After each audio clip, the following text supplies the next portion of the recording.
Today we're here in studio and I'm talking to the wonderful Simon O'Connor. So Simon was an MP for the National Party from 2011 to 2023 and now you currently work with Bob McCroskey at Family First and on RCR. Welcome to the studio. It is great to be here, Penny. Look, love your work, and it's actually really neat to be in studio. As you know, with Bob and Family First and with RCR, we do lots of interviews.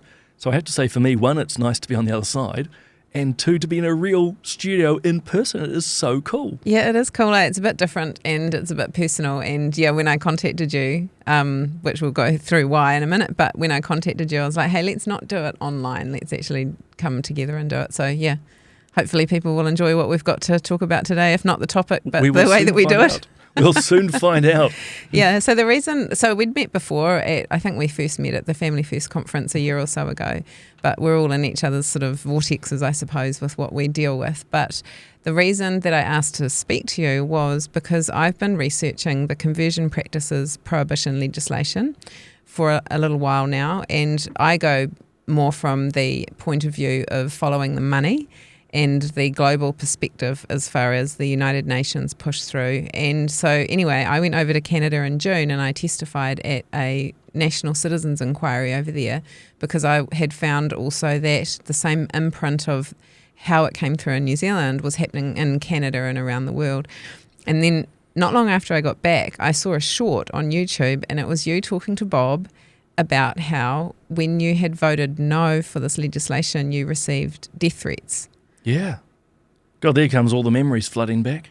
I know, and I thought, gosh, because I'm quite new at looking at that, and I thought I didn't know whether you'd really gone public about it, and I think Bob had said that he hadn't actually heard you go public about it before. No, well, it's not something I really talk about. I mean, so yeah, during the conversion therapy, death threats, rape threats, and also targeting of my family, this was happening to other MPs as well, and can elaborate on that, not with names, but how that impacted and affected them.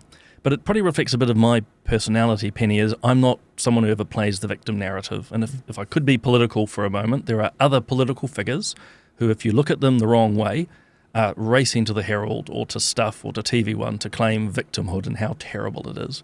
As a former politician, it's terrible that any politician gets abused or threatened, but it's never been my MO or mode of operation to go public on these things to try and make a big deal about it. Better add, conversion therapy wasn't the only topics where received death threats and the like. It's not nice, it's just part of our discourse, but I would just put to people listening, just be careful of the MPs in particular who are always trading off their victimhood on these things. Well, and it's the narrative in general now that they're pushing down in through the schools and everything, isn't it? Because, and I've pulled that out when in some of my research around the youth, what are they called? The Youth Advisory Group, the Ministry of Education's Youth Advisory Group, for example.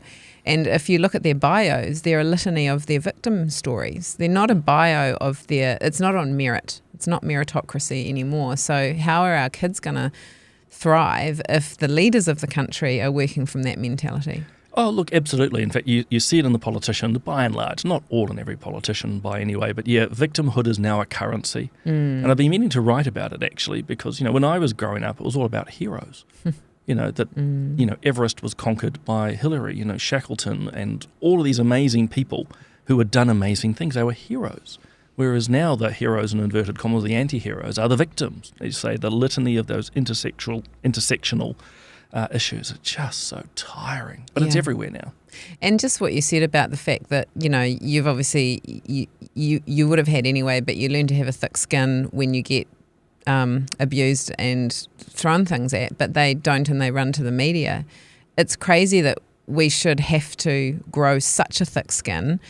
And so we let a lot of stuff go, don't we, because of the space that we're in. But they will run off for the slightest, smallest thing. And that's why you've got teachers in schools that are getting in trouble for misgendering a student. And I mean, it's pathetic. It's not creating resilience. But on the other hand, people like us have to grow incredibly thick skin. I think so. I mean, I don't know why, but for me, I've just never suffered fools gladly. And so, people from death threats to saying stupid things just doesn't bother me at all. In fact, I feel more pity for them. I suppose the other element, and some could perceive this as an arrogance, but the beliefs I hold I hold for what I think are good reasons, and I can defend them. Doesn't mean I'm necessarily right, but this isn't something I've just come up with. Doesn't matter if it's conversion therapy or all sorts of issues.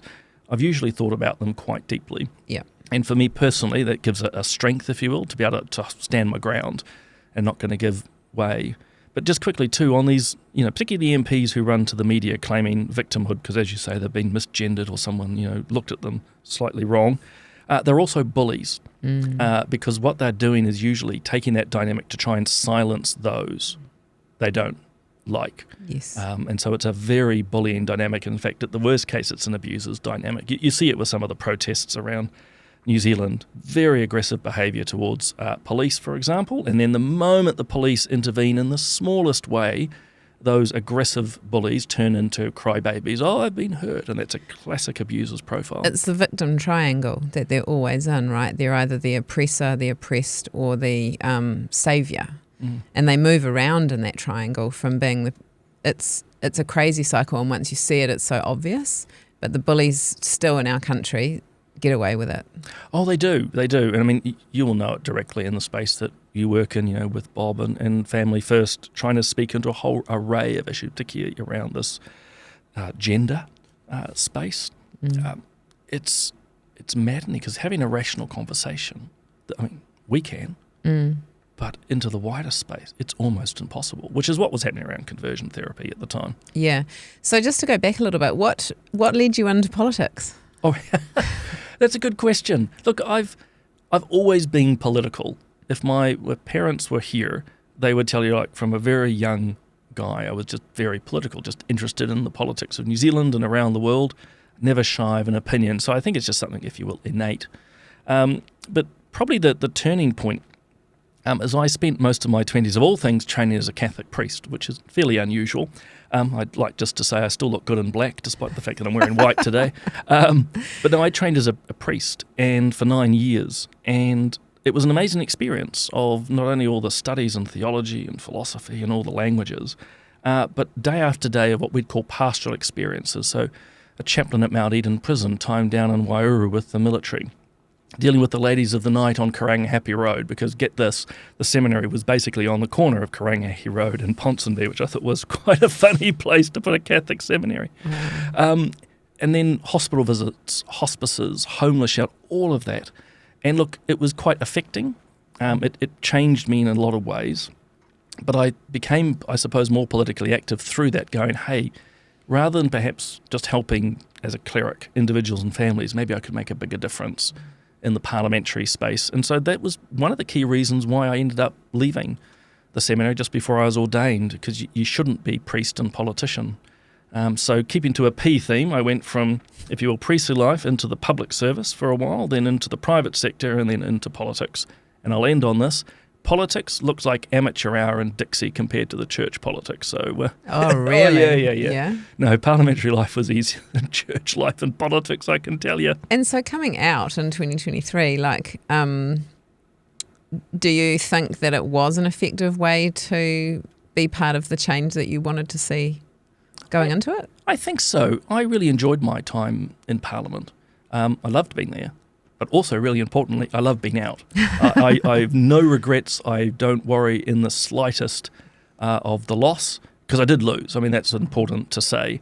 It was a targeted campaign to remove me, partly because I hold pro-life views. I hold very clear views into this sexuality and gender space, and not afraid. Yeah. I mean, these are my perceptions, but not afraid of the media and opposition. But literally on election night, I was about 8:15 in the evening, and the results came through, and it was clear I'd lost. I just remember turning to Rachel, my wife, and said, "Oh, we're done." And quite literally, it was like a switch. I'm done. On to the next thing. Yeah. Loved politics, loved being out. Did I achieve what I wanted to? Probably. You can hear the slight hesitation, because you always want to do more. You always want to do more. But, pragmatically, most of my time in Parliament was in opposition, which basically means you're pushing a rock uphill. Yeah. But literally, and no exaggeration, it's the thousands of people you help in the constituencies. For me, a lot of the work exposing what China was doing in New Zealand, I take quite pride in. And then while I didn't go into politics to debate the cultural, social and ethical issues, they got foist on me, like conversion therapy.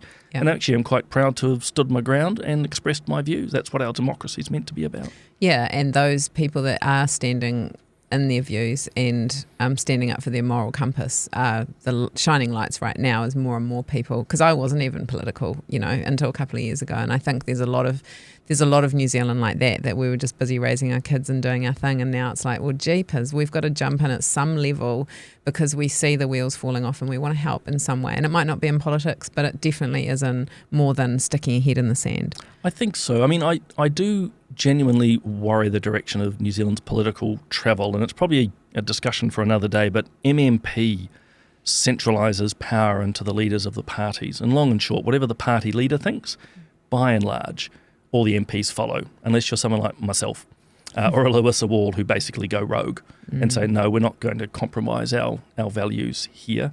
And it comes with consequences, both, she and I, and we work quite closely on the China issue, even though we are on sort of opposite sides of the fence on most other topics. But, both she and I were effectively forced out. Right. But that's where New Zealand's going. So you've got, I would say, sadly, very few MPs now out of your 120 or so who will stand strong on their moral values. And then the second side, and I've certainly seen it with a lot of the activism, if you're the mum and dad raising kids, you're busy. Yeah. And it's hard to get fired up. But a lot of the activists, particularly, again, if we want to touch into this, the gender space, conversion therapy, the puberty blockers, all of that, they don't more often than not.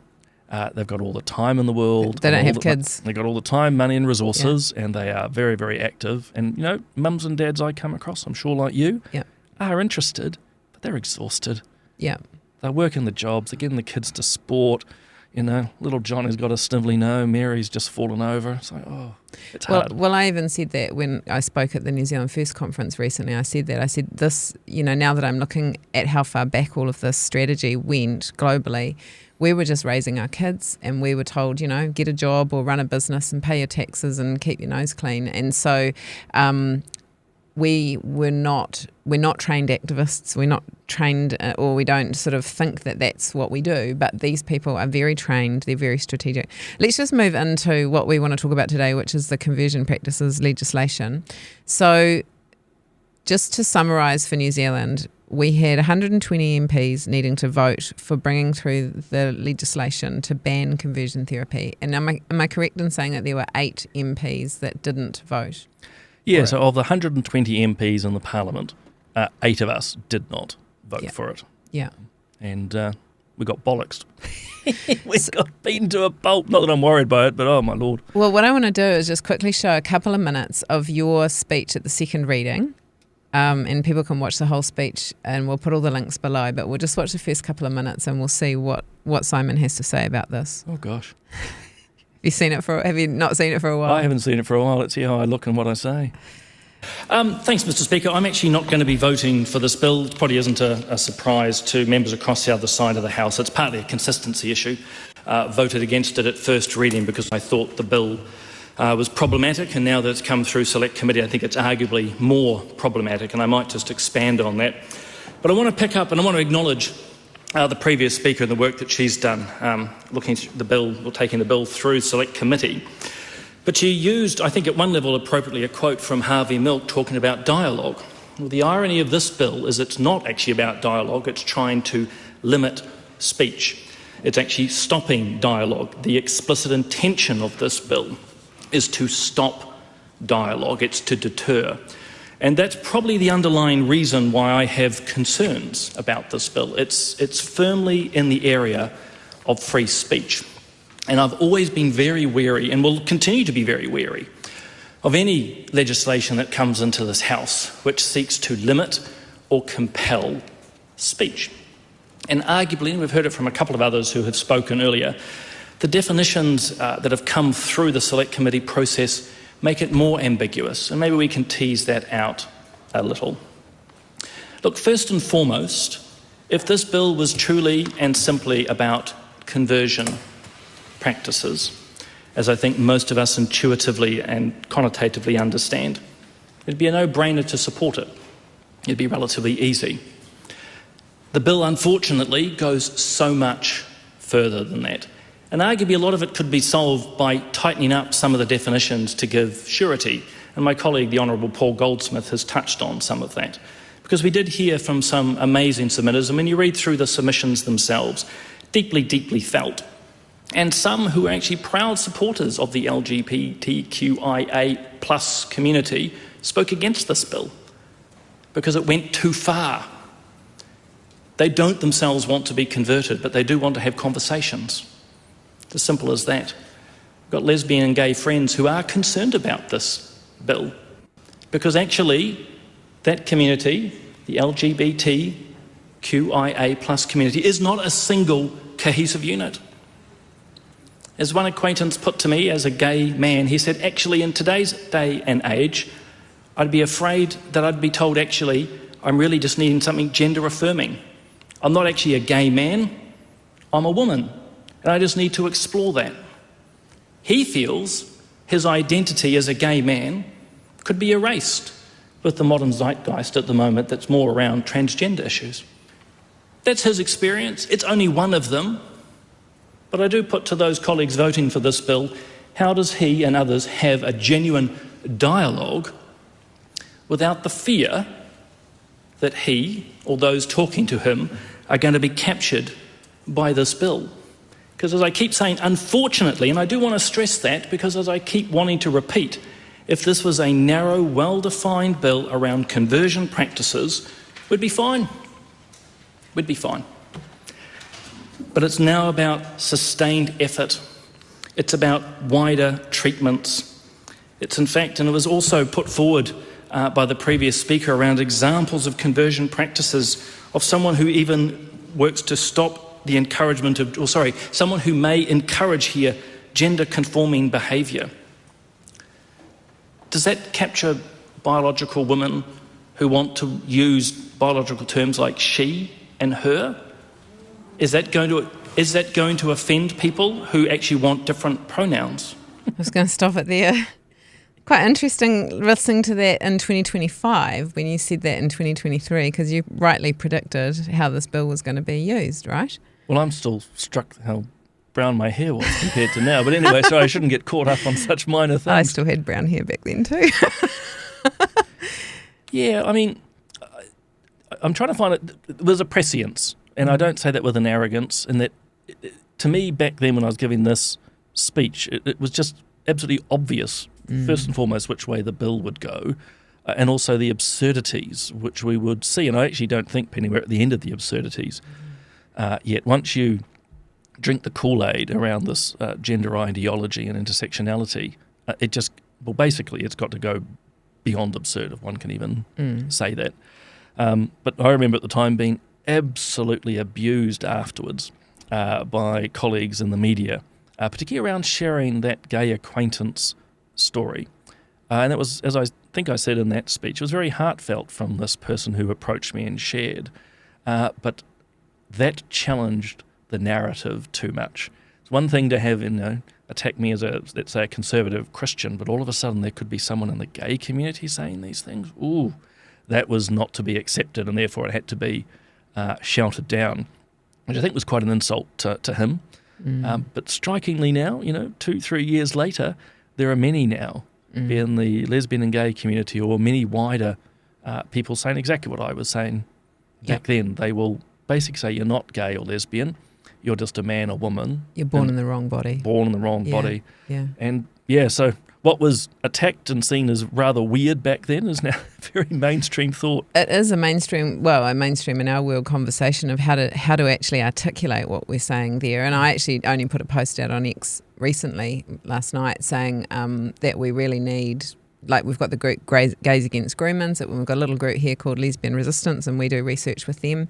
But we need the lesbian and gay community to actually be more outspoken now in New Zealand because, the ones that I talk to, they know that what is happening often is young people who may in later life present, be gay or lesbian are actually being told that they could be born in the wrong body and they're actually being targeted. So, we're definitely not what they're trying to call us, which is homophobic bigots. We're sitting here trying to figure out what's really going on. So, what I want to do is I just want to quickly show a little bit of Matt Ducey's speech at the second reading. Might be different to mine, I think. A little bit different to yours. However, you are both the National Party, so it's good for people to see the how poles apart you were.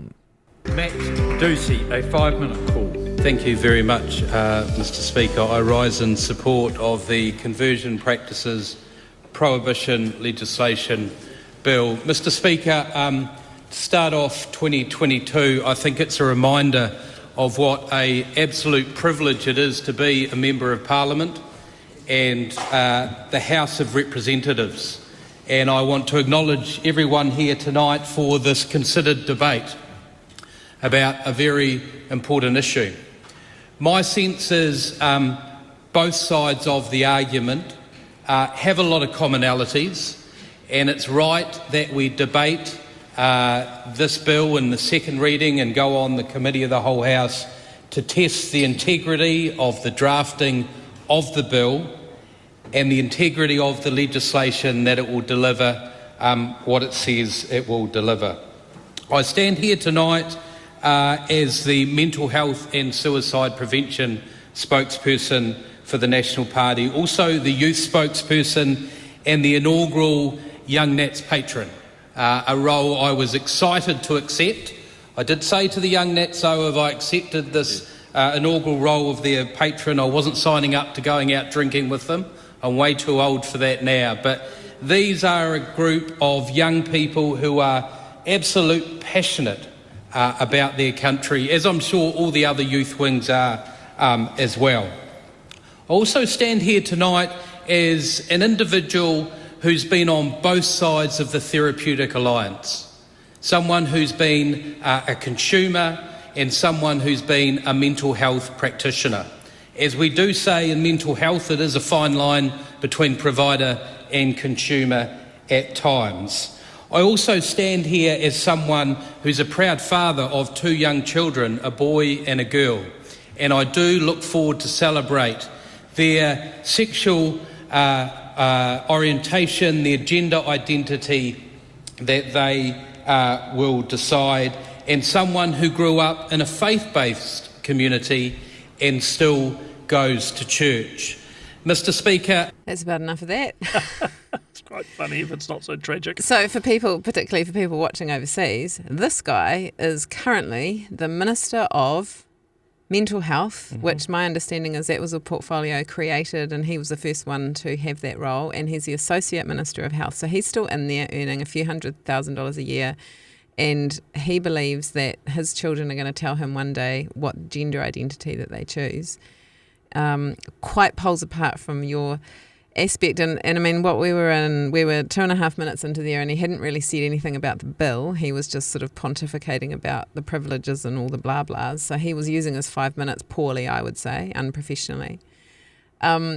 So what I want to ask you is some information about the youth parliament for National, because he was there. And his whole speech actually is up on the Let Kids Be Kids YouTube channel. But he actually is speaking on behalf of them, saying that they support the bill. So what was going on in the background with the youth MPs of National Party at the time? So the youth wings of all the political parties, Labour, Greens and National, were all, well, if you had to go really broad, quite woke. Not every member, but those running the shows, those with the most leverage, if you will. And they all coalesced in support of this conversion therapies bill. And so for the national ones in particular, it was a wonderful sign to them, well, look how we're just cooperating bipartisan into, again, a woke issue of the day. A straw man or a straw person argument, because as we know, there's been never any conversion therapies in the way that we would understand it happening in New Zealand. And one of the reasons they wanted a youth patron of one of the MPs is because they wanted Matt Ducey, because he's woke like them. So it was all sort of self-affirming, if you like. And even this whole portfolio, a nonsense in my opinion. Personally, I think there's far too many ministers and portfolios. I agree. But the mental health one was created because Ducey's a friend of Luxon's.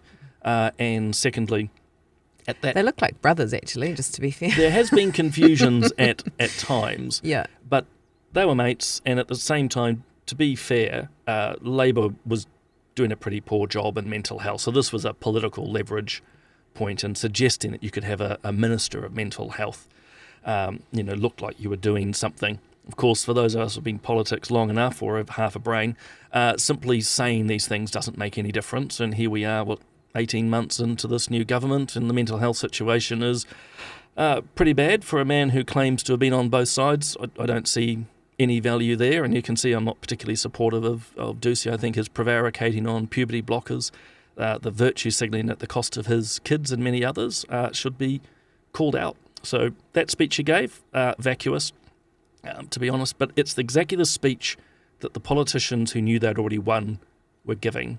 See, even at that time, Penny, Yeah. it was pretty clear That it was a done deal. it was a done deal. So you can speak like that and try to sound gracious, and we're going to tease all of this out. Well, let's just It's call all it acting, It's isn't all it? acting. And then I will say, as a man from a faith perspective, you can't.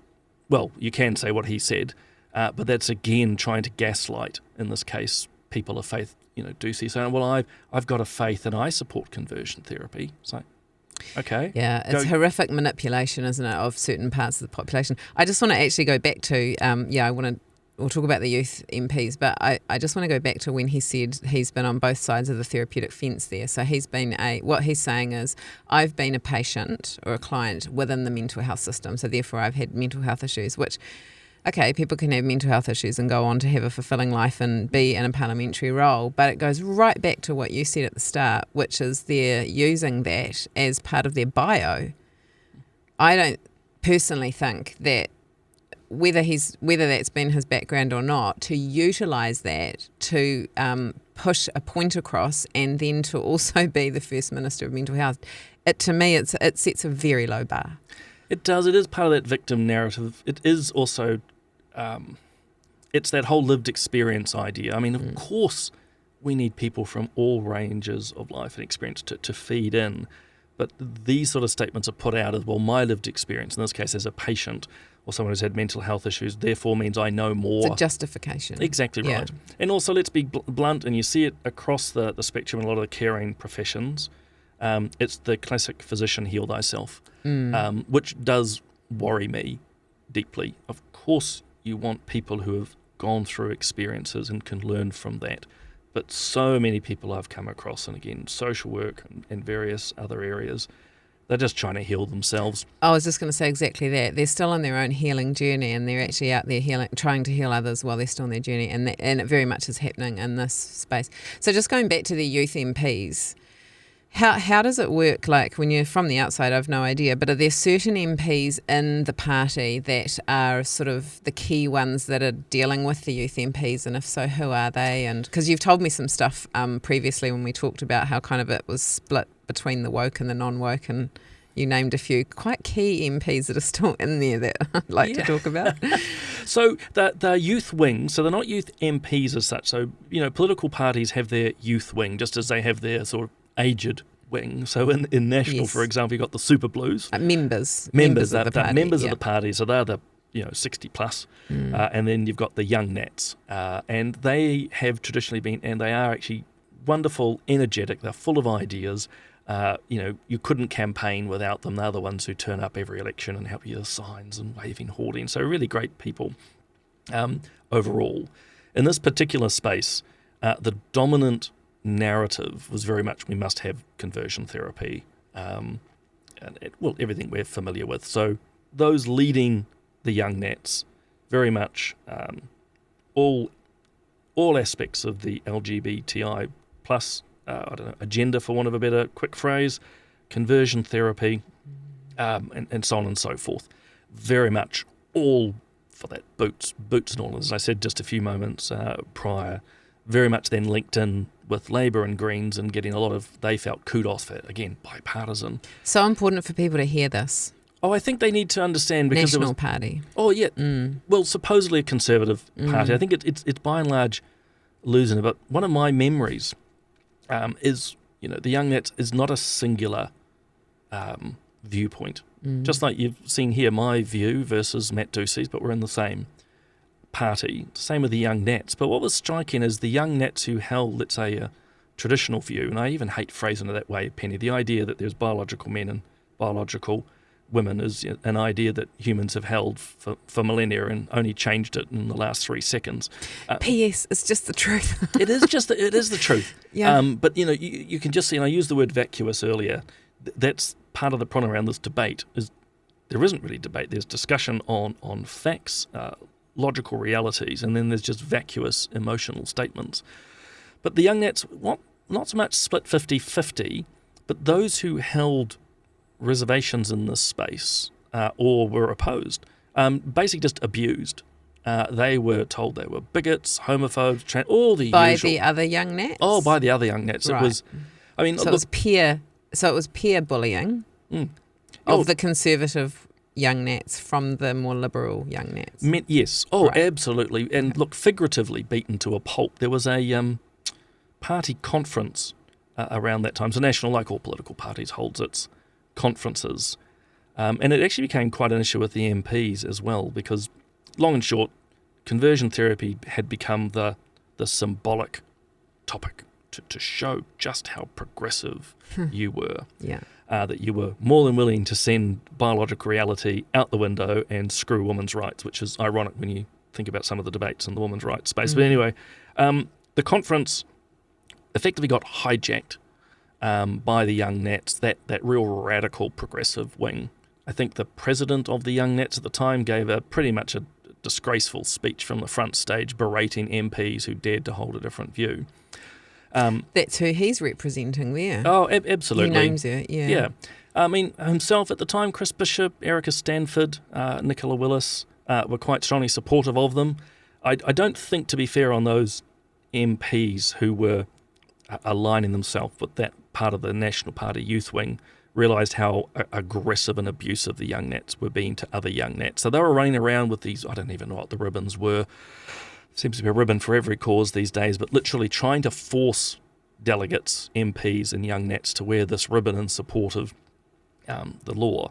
So you're saying, Erica Stanford, current Minister of Education, Chris Bishop, who else did you name there? Nicola Willis. Was quite, Minister of Finance. What is Chris Bishop's portfolio at the moment? Oh, he's everything at the moment. He's got don't they have infrastructure, multiple? RMA. Yeah.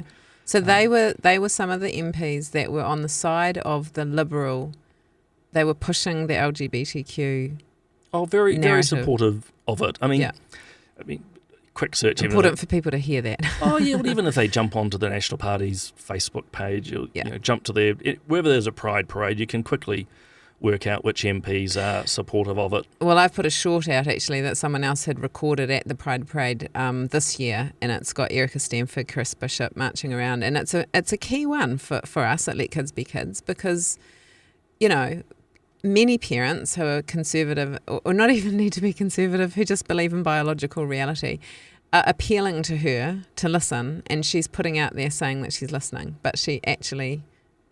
At the time, I mean, it's for on it. record, it was very supportive Yep. of this. To be fair in them, I don't think they quite appreciated the level of abuse some of the Young Nats were directing towards the others. And I was picking up on it about halfway through the conference, because as a well-known conservative, the young ones were coming to me and saying, we can't believe what's been happening. We're being pushed into corners and berated and yelled at. It was just awful from the way they described things. A number of them left the party because they just didn't feel welcome. And that was exactly the strategy. They weren't to feel welcome. You conform Or you're out. or you're out. I've stayed in touch with a lot of them, actually trying to provide some support. But, going back to that speech we just heard again, all soft and emotion and caring, and yet really the reality of what was happening, not just to the Young Nats, but I'm sure it would have been to young Labourites who didn't agree with it. Anyone with a different opinion was to be berated, abused, right through to the extremes of the death threats and the rape threats. So I had a colleague, a political MP colleague, in my office crying because they voted for the bill against their conscience, against their better judgment. Wow. But because of the threats against their family and against them, they just felt they couldn't couldn't do so. But, I'm sharing this because this is the reality of the bullying, abusing dynamic. Would you know? I know, our wider organisations know. These are the tactics of these groups. Well, it's really important, though, to have this conversation because we know it at the level that I work at, but to hear it at the level of deciding what legislation is going to run our country is a critical point, a critical piece of the puzzle here. Because it's not that people are able to vote with their conscience because of the pressures. So can you tell me a little bit about the death threats and the rape threats that you were threatened with and the others? I mean, just without going into too much detail, like what went on there? I was just a rolling maul of abuse. I mean, just your inbox at the very simple end is just your inbox is flooded with thousands and thousands of emails, usually again of no great quality. I mean, as a general plea to people, regardless of their views on a topic, spamming MPs does not achieve anything. But long and short, as the debate, if you could even call it that, went on, it just got more and more intense, abusive, aggressive, even in the tones of the emails, very rarely rational. Very rarely evidence. It really was the tone. You're a bigot who deserves to die if you don't support this bill. Right through, as we say, to you get messages through your DMs on the likes of Facebook or just an email, often from a Proton Mail or something. Yeah. Again, just threatening you, or we'll come and kill your family. Rape your kids, and it's like and these are the kind, caring, we have to love everybody crowd. Well, this is a crazy thing because their narrative is being diverse and inclusive, but it actually is not that. And I mean, anyone who's awake who wakes up in the morning and opens their actual eyes realises that those words have been just flipped around the other way, because if you're not part of them, they really come after you. But so it was mostly online and emails. Did you get any physical situations? Not that I recall.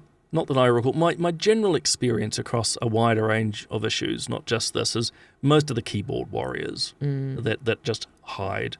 And I'm making assessments too of just how genuine these are or not. Like fake accounts. Fake accounts, or is that person who's making the threat really going to do it, or they just venting. In my case, I took it to be the latter, so I didn't go running off to the police or parliamentary security or anything. I made my own assessments. To be fair, there was research a couple of years back, actually must be at least 10 years back now, of MPs that we've become quite desensitised. And again, this will go across the parliament, across the parties and across various issues.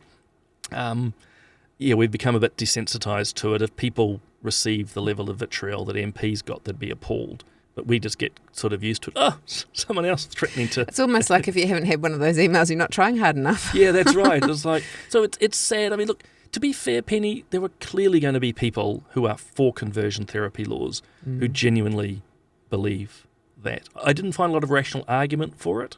Yes. It really was a straw man's argument that conversion therapy is happening, we need to ban it. And even you said, well, where's the evidence of this? Of course, we don't want people tied to a chair and beaten to change their sexuality, but we're talking about... But was that actually happening? Well, no, it wasn't. It's not happening. No. Was not happening. They really just wanted to target conversations, because this is their holy grail for these activists, because, well, one of the key holy grails, and it's why they pushed so hard for it here and around the world, like your research has shown, because their arguments around gender theory are so spurious, weak, pathetic, irrational. Yeah. The only way they can maintain it is coercion. Yeah. And to shut down the ability. And it was really interesting in your speech, because you actually hit on the fact that it actually is about free speech and hate speech and all of that. Whereas actually when you watch Matt Ducey's full one, his evidence is non-existent. Like, he's talking on behalf of the youth MPs, but he's actually saying that all they've got is by saying conversion therapy doesn't work. Yeah. So he doesn't even say that it's harming anybody. He just says, it doesn't work. So why then the campaign? And this is why, for me, because I came at it from probably another angle, where I was actually looking at the ILGA conference in 2019, which is the National Lesbian and Gay Alliance, which is actually the trans. It's not the lesbian and gay people, it's trans people. They had a conference here in 2019, and I just ended up looking at the program for that time. So it was hosted down in Wellington, hosted by the Green MPs and the far lefties. There's a lot. I've done a few videos on it, and there'll be more coming out. But there was a man there called Victor Madrigal-Borloz, and I've created this white paper about it, and I went and spoke about it in Canada. And I don't know if that name rang a bell to you before then. No, it doesn't, but I have to say I'm impressed how you've pronounced the name. I'm looking at it across the way here. I'd struggle. Yeah, he's from Costa Rica, I think. Anyway, he was a United Nations, I think he was like a special envoy, and his job from 2019 to 2023, if my memory serves you right, was basically to go around the world and ensure that all of the countries adopted conversion practices legislation bill. So in order to do that, he had to create a narrative.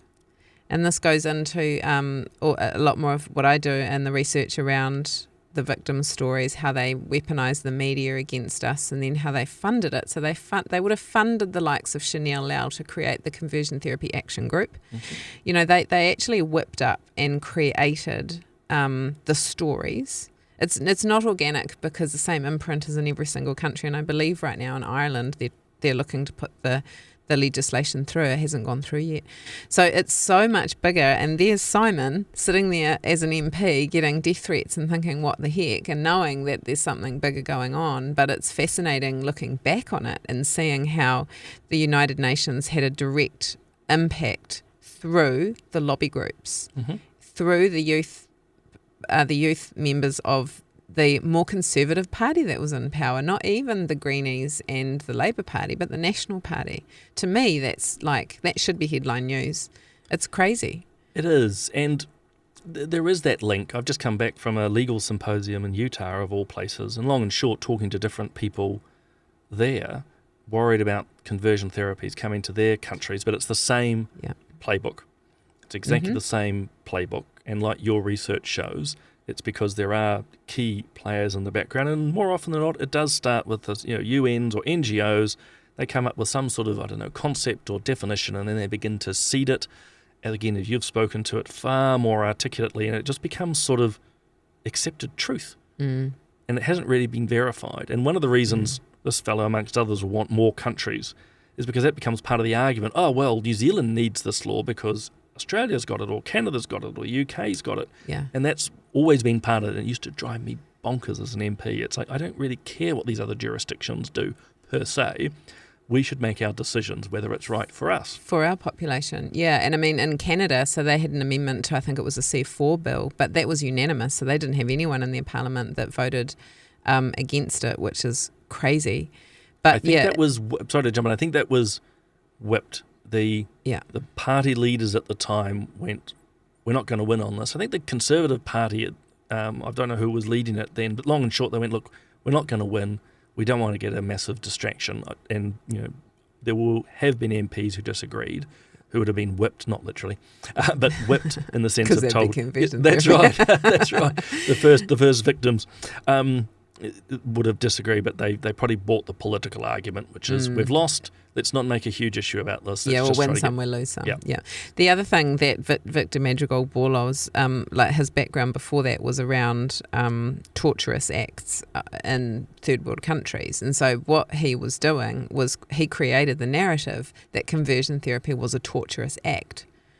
And like you say, it was never really happening. And if it did, it was a little thing and it was in the past and it was done. That wasn't, to turn what they're saying is a young Christian gay kid goes along to the pastor and wants some support, and the pastor tries to pray their gay away. That's all they've got. That's all their narrative is, that I went to church and I tried to have my gay prayed away. Chanel Lau says it.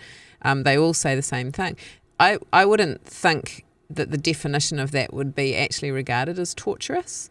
There's two problems here. Firstly, imagine being so fragile in life that you can't even handle a conversation with your pastor, your priest, your guidance counselor, or a friend in these issues. Yeah. That your identity is so fragile that you need the coercive power of the state to stop it. But also you've got the religious side of it, which it's like, well, if you were a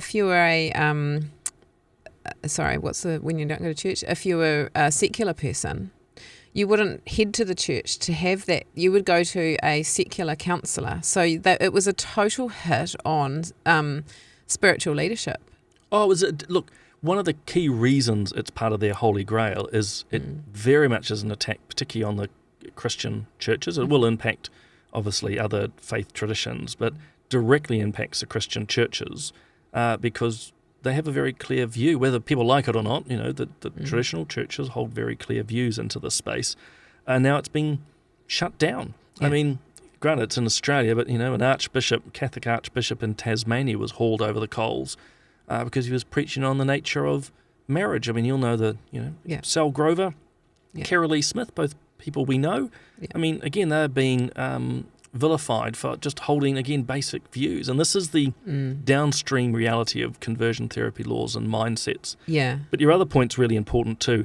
It's the destruction of our English language and what words mean. It's a very left-wing dynamic. It's actually, I'm not going to bore your listeners and viewers, but very much comes out of the Marxist school of thought. You take words and you twist and degrade them. Yeah. And so all of a sudden torture, all of us know what torture is, but they stretch it right out. And to use another simple analogy, it's like homelessness. When I think of homelessness, I'm thinking of the poor guys I used to look after on King's Cross in Sydney. Yep. But now homelessness includes me couch surfing at a mate's house for the weekend. Yeah. Which, by the way, I don't do, just in case my wife's listening. But it's so stretched, twisted and degraded that the words hold no real meaning anymore. Yeah, that's right. So a young person who goes to a pastor and the pastor talks to them about their sexuality and might say, do you want me to pray for you? Apparently that's torturous. Yeah. And in their language, it's much like how Jacinda talks about kindness and all of that. So people are waking up to that but the use of that, so that the only way we change that is when we use the correct words for things we don't over-dramatise. And I think this is where the media too, the media is all about sensationalising. So you read it and the media is just full of sensational words. We have to be careful on our side of the fence that we're not just pushing sensationalist stuff our side as well. And just actually come back down to earth here about what's really going on. And that's what I really picked up when I was looking at this torturous. And I'm like, when I went and testified in Canada, one of the commissioners at the commission actually said that when she was training as a lawyer, they actually worked through stuff around genital mutilation over in third world countries, which is kind of what they're talking about there, which is nothing to do with what we're talking about here. It doesn't happen in our country. So they're sort of applying, I think through the United Nations too, they take advantage of applying what goes on in really barbaric countries and they overlay it and make out like it's comparable here. And it just isn't comparable to anything that goes on in a country like ours. No, and the contradictions and hypocrisies. There's one, you just nailed it. So you'll have these the same activists who are more than happy. I know what you were going to say. Yeah, you can. It's predictable, I say isn't it too, yeah. But they will be appalled at female genital mutilation, and yet very much wanting the state and you and I as taxpayers to fund the mutilation of children. That's right. Here in New Zealand. That's now right. they'll say, "Oh, it's all about choice," and you go, "Well, not really. When is it choice and when is it not choice?" That's exactly right. And also, say it's pretty much a moral argument when you're mutilating someone. So you've got that. And the other, of course, is with conversion therapy, which has made me darkly laugh. The only conversion happening demonstrably is from the other side, the ones who push the legislation, who are literally converting healthy girls and boys into the opposite perception of gender. That's right. And it's just... As I said, we know the harm puberty blockers do, cross-sex hormones, let alone once you get to the physical mutilations. And, I use that word quite deliberately because that's the technical, ethical word of what is happening when, what do they call it? Top surgery. No, let's call it what it is. It's a double vasectomy. I do the same. I call it mutilation, castration and sterilisation. Yeah. And then we have to use the correct words. Is it top surgery, bottom surgery, gender affirming care, all of that. Call it what it is, because then it'll shock people between the eyes. And you're right. I have those exact two arguments. As firstly, as they are involved in genital mutilation, and secondly, they are involved in conversion therapy. But we can't seem to use. I have asked actually on a number of videos, are there any lawyers out there that can take a look at this bill and use it for us to stop them from doing this? But it's a one-way funnel that they push us down. I'll just bring up the article, you sent this to me in preparation for our conversation today, about when Stuff wrote this article about you. That's right. So tell me about what's going on here. Oh, well, so after that speech, it's funny, when you asked me to come on the show, I did a quick search to get to the law. And this I had to bring up a few memories for That's you. right. Oh, look, the wider background is that by this time in my political career, the media had decided nothing I could do or say was good. Yeah. And that because I wasn't afraid to voice my opinions, I had to be degraded, to use that term I touched on. I had to be attacked constantly. It's a strategy. So in this case, one of the MPs in the House, or who was listening to my speech that you played earlier, decided it was offensive and went to their mates in Stuff to do this little hit piece. Again, I think I can see it at the bottom there. It's transphobic. So the fact that I shared... Yeah, it's really interesting. Again, the words. Yeah, that I shared a gay man's experience in New Zealand's Parliament was, as it says there, transphobic and cringeworthy. So it's the classic attack and hit piece. Well, what's bizarre about that is that he was a friend of yours, is that right? Yes. Yeah, so he was a personal friend of yours. He obviously gave you permission to speak about his story in Parliament. So then you have someone who isn't a friend of him coming in and labelling you as these things for calling him that, but they're not in the personal situation of actually knowing what his situation is. So if you go back to that victim triangle, they're being the saviour because they're saying that person was oppressed and you were the oppressor, and they're the saviour because they're calling you out. Well, he was a friend of yours who gave you permission. So how did that even, and I mean, we know why, but you've got to ask the question, what is the media about when it's such a non-story? They created a story from nothing to just nail you. Well, let's be clear. Mainstream media in New Zealand, by and large, is corrupt. Oh, 100%. Okay, I mean... That's why we do what we do, yeah, right? Shock horror. But it's exactly why we do what we do. In fact, that was another reason I was getting attacked constantly, as I'd set up by this time a fairly large social media profile, which neither the National Party nor mainstream media could control. And so I was having a greater reach than just about any other politician. I don't say that, Penny, with arrogance. It was just the context at the time.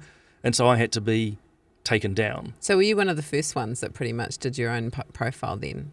No, others did, but I just spent a lot of time and energy within Good it. strategy. Because, I realised early on... You weren't going to get a voice anywhere else. No, exactly right. I mean, it's got even worse now. Yes. If you hold any view that's not woke, they basically just won't publish you. It's what Roger Scruton, a philosopher of old, well, not that old, talks about the censorship of the right or the conservative. You just don't get published. Yes.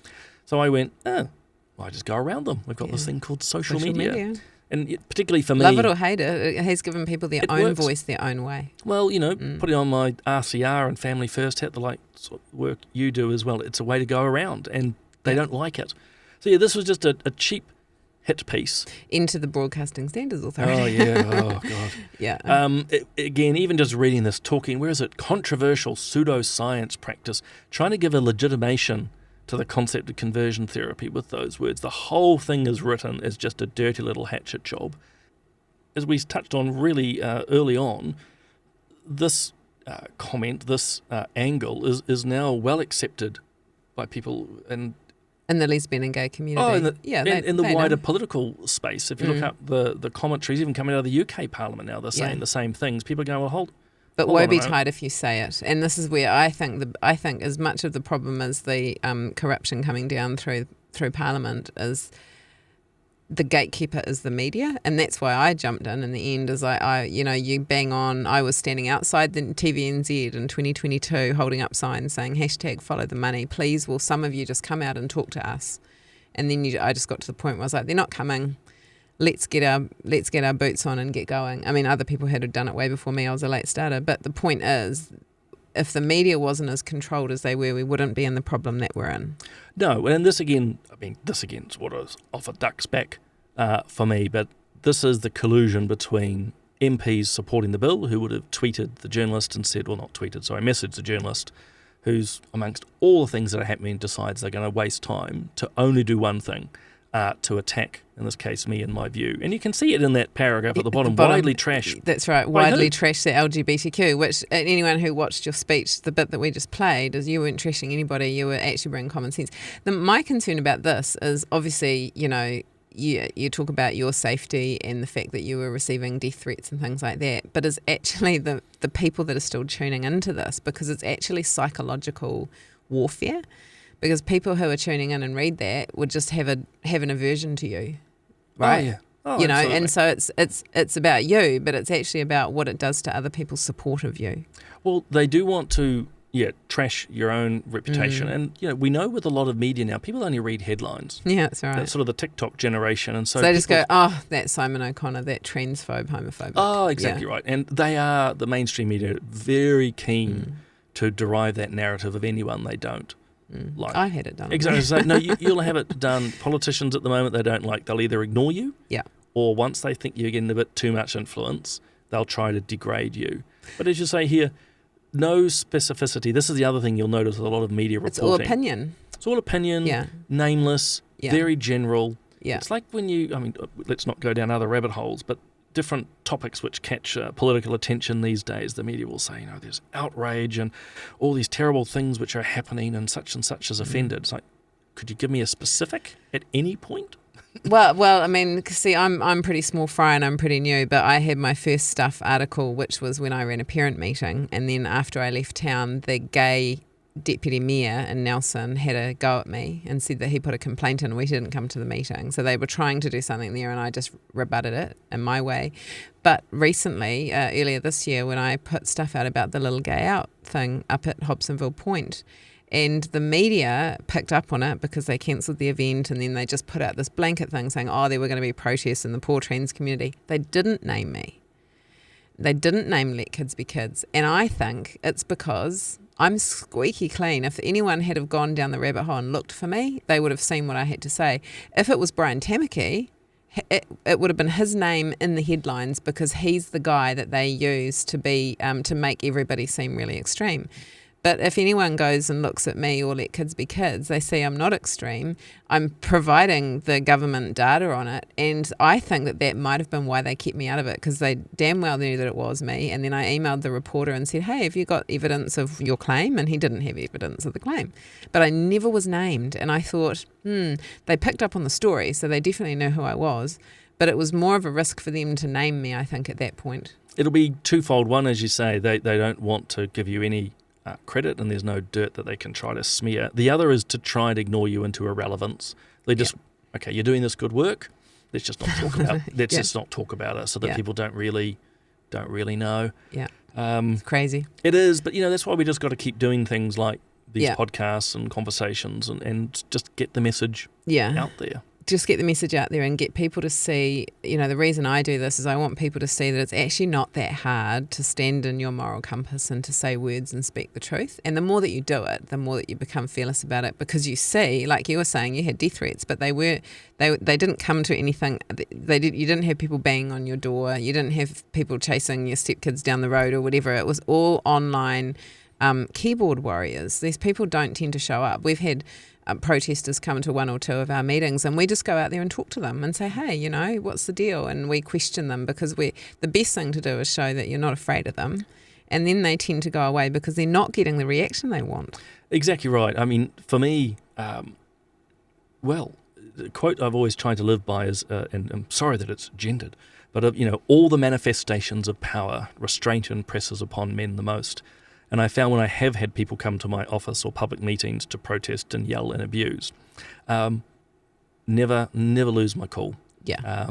Just let them speak, not continually. They probably never stop. But never lose your cool. Just respond quietly and calmly. And, more often than not, I think people in the audience listening, particularly when it's in public meetings, may not agree with, your position on whatever the topic is, but they will respect that you treated them with the respect they needed. But well, and I think in modern days of the last 6 months, Charlie Kirk, and a lot of people have looked at him more since his passing than they did in life, but he's a really good example of that.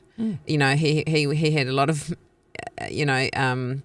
aggressive conversation come towards him, but he didn't lose his cool. But he also had a pattern of putting the microphone down when he stopped talking, and that was, I think, to show the other person that he was fully listening to what they were saying. So we'll listen to you, but you get to see when you're dealing with these sorts of people, they don't want to listen to you. They just want to say their piece, and they actually don't have the wherewithal to have a dialogue. You know, we need our kids to go back to having debate teams and learning how to have discourse and learning how to still like and love one another and respect one another, even when you don't agree, because we don't have to agree on everything, but we don't have to force everybody to agree with what we agree with. Unfortunately, that's what a lot of the young people today have been taught. Media, there is a way of thinking, and you will dogmatically bow down to that, or else will destroy you, ruin your career, ruin your reputation. You've seen it with Charlie Kirk. In fact, I went and visited Rachel and I. We happened to be 5 minutes from where he was shot, so we went to pay our respects there. It was quite moving, I have to say. But, you know, two things about Charlie. I didn't know him personally, but one, you know, they couldn't argue his ideas, so they killed him. And secondly, look at how particularly the progressive left are trying to disparage his memory again. All they can do at the moment to try and destroy what he said, taken out of context and so forth. Again, you don't have to agree with them, but you don't have to kill people for it. No. When I was in America recently, because I was walking in the halls of Congress, which was pretty cool, and outside one of the Congress people's office was a picture, and it said, it was I'll put it up here on here, but it was words that killed them, and it was Jesus, Charlie Kirk, Martin Luther King, Robert F. Kennedy. They all were assassinated because of what they said. But none of them were saying hateful things. You don't have to agree with them, but you don't have to kill them. Well, we've had a switch philosophically in our society, and it's, again, I won't take viewers down a massive rabbit hole here, but we've moved from your ideas are wrong as a society to you are wrong. Yes. And once you've made that step, and a lot of society is there now, so that if you've got an opinion on something which the woke, the cultural Marxists, whatever you want to say, don't like, you know, in old times it was like, well, we don't agree with Penny's thoughts or Simon's thoughts, but we can still deal with Penny and Simon. Now it's Penny's wrong as a person, Simon's wrong. There's no redemption. That's cancel culture at its worst. Well, you see it at best, I would argue, and someone like J.K. Rowling is a good illustration, because for these intolerant groups who ultimately end up acting quite violently, and you see it in the trans space. I mean, gosh, just think about what happened to Posey Parker and the team there in Albert Park, all in the name of love and tolerance.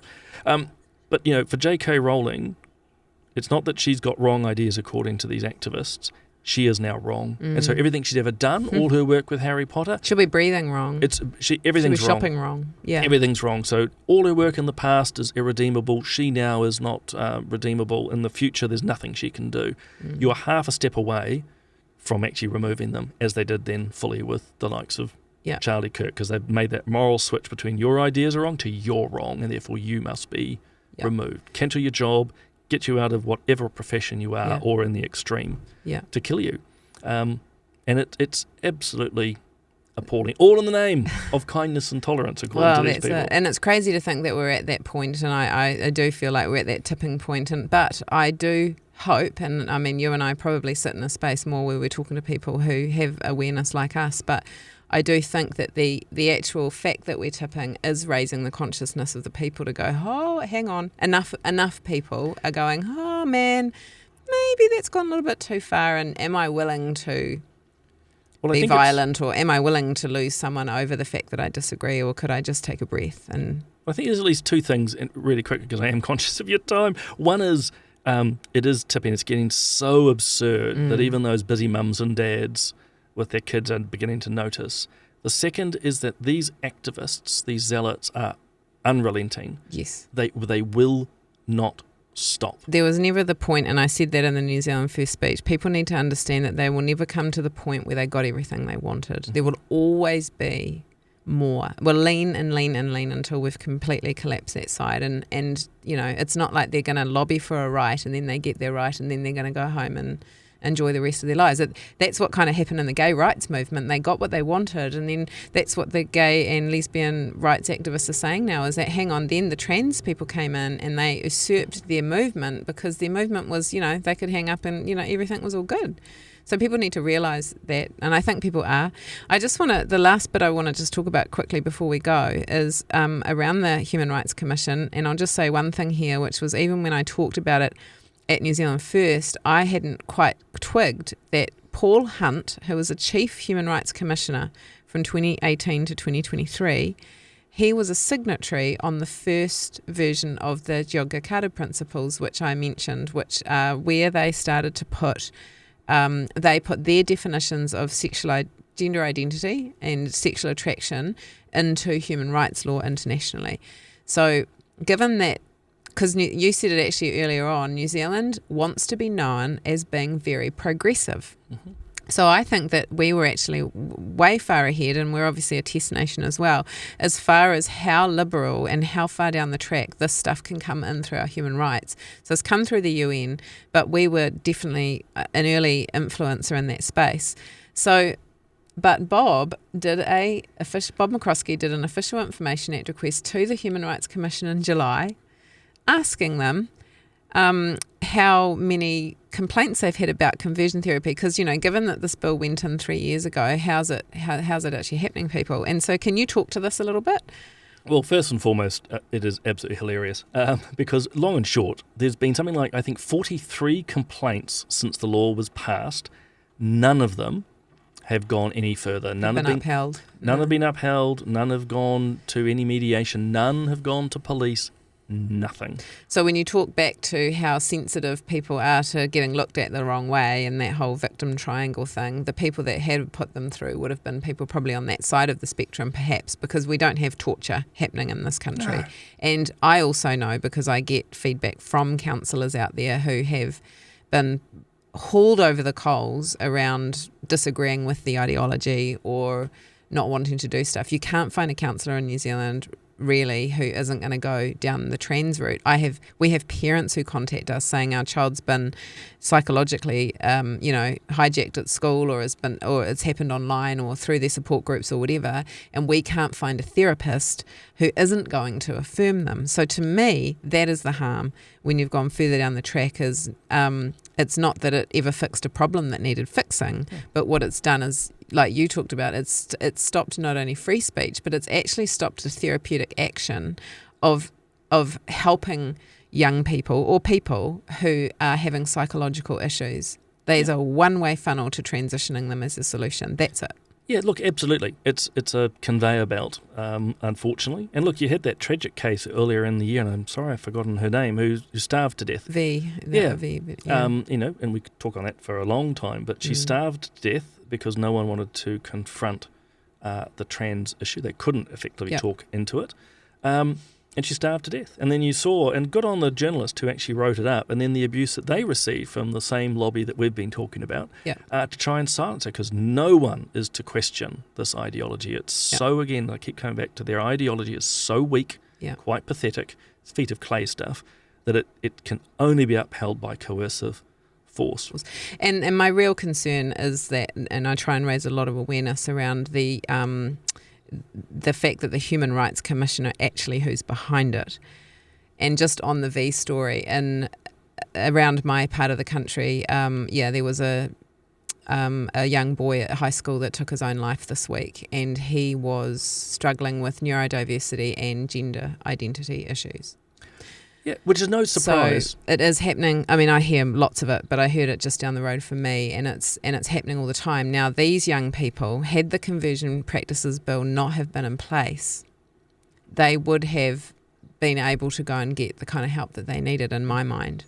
Well, the research is getting clearer and clearer, the link of neurodiversity and transgender ideas, and also that there's usually a whole lot of, if you will, co-linked mental health issues along with the transgender identity. There's always more than one issue, and often it's always connected. I interviewed young Sven from Colorado a few months ago. I don't know if you saw that, but he's autistic, and he was speaking against a bill going through in Colorado, and he said they are targeting us And so we actually walked through the fact that he showed a bunch of autistic agencies in America and they've all been hijacked by it. And he said in the UK, it is easier for a girl now to be diagnosed as having gender dysphoria than as being autistic.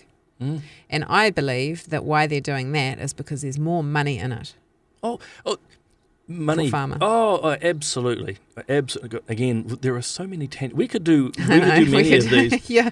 But I keep sidetracking. I mean, the fundamental thing people need to take away here is the issues that they claim to exist don't. Yeah. Okay, let's be really clear again. There never was a torturous situation going on in New Zealand. There isn't. If there was genuine torture, there's something called the Crimes Act, which has been around for a long time. Yeah, that's right. So if your social worker or pastor or someone is tying you to a chair and beating you up for some reason, take them to the police. You don't need a conversion therapy law. But what's come through here is basically very low-level queries, none, interestingly, around stopping people accessing, as they sort of call it there, non-affirming medical care. Yeah.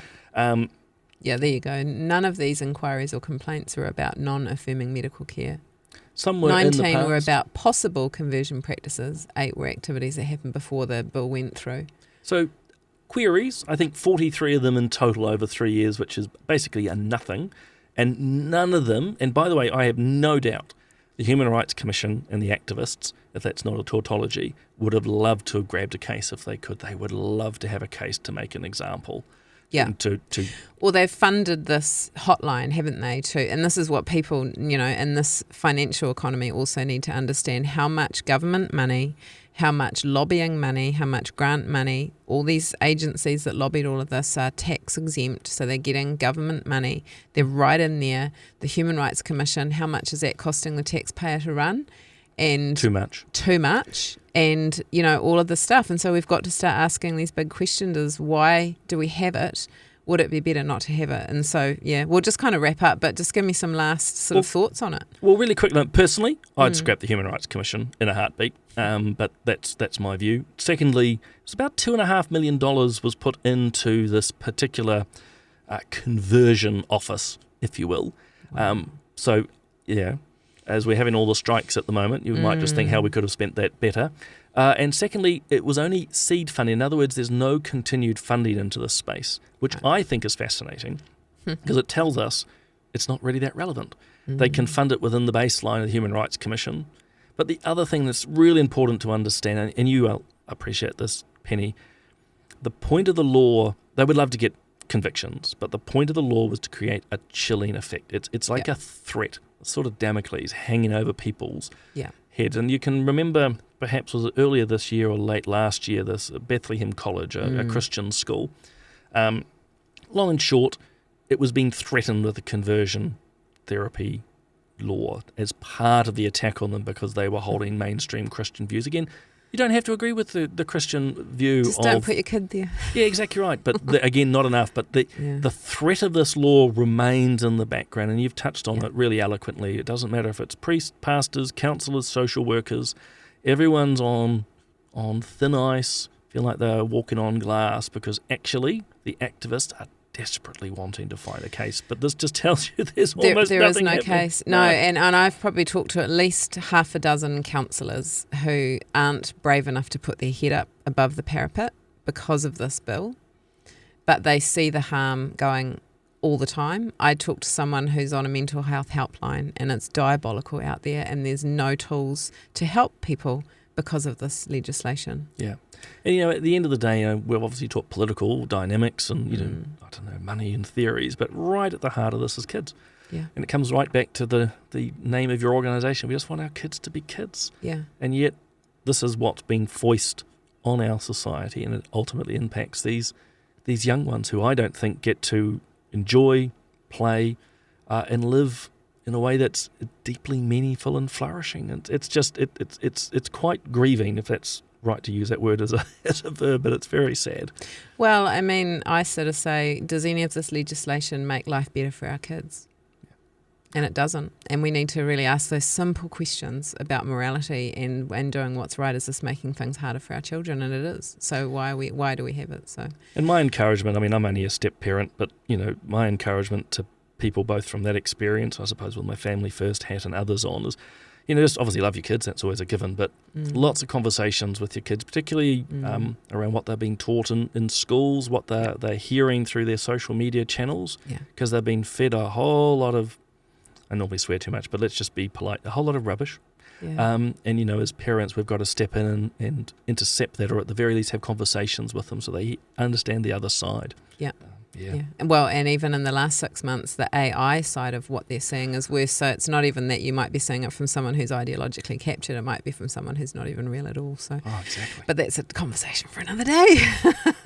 It's really been amazing to have you in here. This is an important conversation. Hopefully you'll come back and we can do some more of I this. would love to. Look, I am incredibly grateful for the work that you lead. And I mean, it's, New Zealand's a better place for your work, Penny. So it's an absolute privilege to be here. Yeah, thanks, Simon. Thanks, and same for you. You're across all the channels. So you're on RCR. I am. I do RCR. We do a lot of the social work. Reality Check Radio, for those that don't know. Yeah, do a lot of interviews there. Family First do live shows, and we do podcasts as well.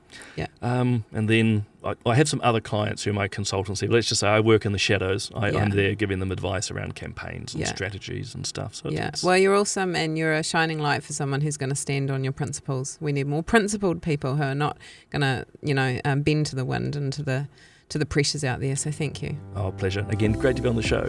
Thanks, Simon.